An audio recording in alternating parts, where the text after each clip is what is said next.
am Savvy Mike, and this is I Am Savvy Mike TV. And Maul, my nigga Maul, my Libra brother, is on a podcast. I don't know who these fine young gentlemen are. I'm sure they're great people. Shout out to them. But Maul is sitting down with him, and he's explaining why he'll never work with Joe Budden again. Let's listen.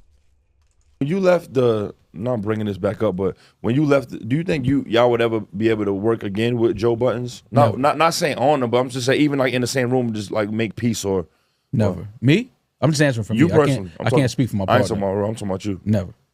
Never could be cool again. It's not a beef or anything, but it's like no, it's not beef. I don't have beef with nobody. For sure. It's not beef, but as men, again, I think when certain things are said and done, I think it's best for us to just never, come across each other again. Because again, we're men, and that's fine. Everything, relationships, you outgrow each other. Yeah, I hate that people make it deeper than that. If someone explains it's like not that. For me. It's not, man. I had to do a lot of work on myself, internally and just mentally and spiritually as well, to get to a space where I wasn't feeling some type of way. Yeah. You know what I mean? I've removed the ego from it. And again, like I said, everything to the chin, nothing to the heart. I don't take it personal.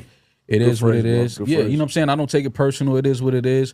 But we can't do this though. Absolutely. Nah, it's never again, I could control myself, but I'm just scared of myself at the same time because I know the type of thoughts that I have and the type of energy that still is inside of me. But I do a great job of putting that to the back burner. I'm an older guy now. Beef is corny to me. Absolutely. I'm not beefing with nobody black. I'm not doing that. Right. What about? Not bro. I'm all love. I got my partner, him and my partner look just alike. So you know what I'm saying? That's my brother. So you know what I'm saying? It's just all love. But I just, it's just certain energy that's just not, it's not in me no more, man. Absolutely. And again, life is great, man. Nah, you know what I'm saying? So I can't. I have no reason. Big respect. Yeah, I have no reason to have no animosity in my heart. But to answer your question, I love the answer.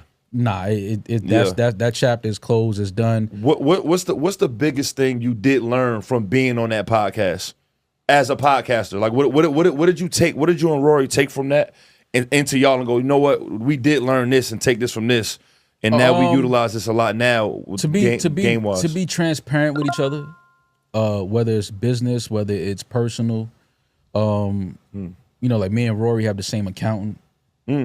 You know what I'm saying? Like salute. It's we don't hide nothing from each other. That was a big thing for us going into it. It was like, bro, a lot of things me and Rory don't even have to talk about. We laugh at like, nigga, we don't even have to talk about that. That's fire. You know what I mean? And that's just the way we move. We have that type of relationship where the trust is there, the respect is there. And I think once you have that, beautiful things can happen as long as we trust and respect each other. You have room for a lot of other shit to grow and to happen. So I think, the one thing that we took from that situation was to be very honest with each other, to be very, very truthful with each other, to be very open with each other. Vulnerability is key in anything that you're doing. Be vulnerable with each other. As far as your partners and the people you work with, be vulnerable with each other and be honest with each other. And I think that was one of the things that we took from that situation was like, yo, we not repeating that. And anytime it feels like that energy is present, we addressing it immediately. Fire. You know what I'm saying? Like we're not gonna give that any room because it's a cancer. Yeah. Essentially, like when there's a lot of things that we saw and peeped that turned into be a killer. It was a cancer. It was like we should have cut that. Yeah. As soon as we saw that, we were supposed to cut that off. So we're not gonna let that build and manifest into something bigger. So I think that was one of the things we took. If it's an issue, if we have anything on our mind, as far as business, we very open, honest. Keep it everything is right there. Yeah, it's things that Rory called me and be like, yo, you cool with this? And I just laugh. I'm like, dog, we ain't gotta. Nigga, I'm cool. Go ahead, man. Like, I don't care. You know what I'm saying? It's like, absolutely. But I respect that because the situation we came from. Yeah, it's like, bro, we not repeating that. Like that energy is not present between me and you. You know what I'm saying? So that's just one of the things I took from that. Just being vulnerable with each other. You know what I'm saying? Yeah. Y'all ever had the same groupie? Yeah. For real? Yeah. How do y'all handle that? I don't. Of course. Come on now. You know where the term Eskimo Brothers came from? That's the first place I heard it was this damn podcast. The OG Rory and Maul Joe Budden podcast. Man, I was looking at some old clips, man. Them niggas legends, man. That was a great arc. You know, if you watch anime, that was an amazing arc of the Joe Budden podcast. Now they're more in the old head OG Joe's a millionaire version of it, you know. So it's not as saucy, it's not as fun to listen to, you know. It doesn't sound as you know, it sounded like Maul, Rory, and Joe had a lot of chemistry together. Ish and Joe have, like, if the podcast was just Ish and Joe, they could still go crazy. Dead ass.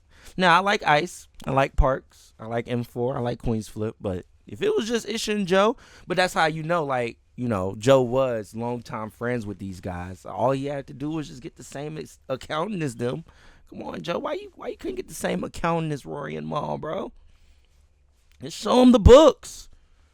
Show them the books, bro. That's all they wanted to see were the books. They just wanted to know where that $200,000 went. Or whatever it was. It was 6 figures, though. They just want to know where that went, Joe. That's it. You tell them straight up, hey, I be starless a lot, my nigga. I got, look, what you want from me? And at that point, they get mad. Let them get mad. If they still got paid, then what are they mad for? But at least be honest, Joe. You could have just been honest. I felt like if Joe was honest, we'd still have the Joe Budden podcast with Rory and Maul. That's all I'm saying. That's all I'm saying. Either way, let me know what you think in the comments below about what Maul had to say about never working with Joe Budden again. I am Savvy Mike. Yeah. I just fucked that up, and I'm not about to edit it. I am Savvy Mike, and this is I Am Savvy Mike TV. Shout out to scammers scamming, the hoes hoeing, the thoughts thoughting, the streamers streaming. Shout them all out. Peace. Almost.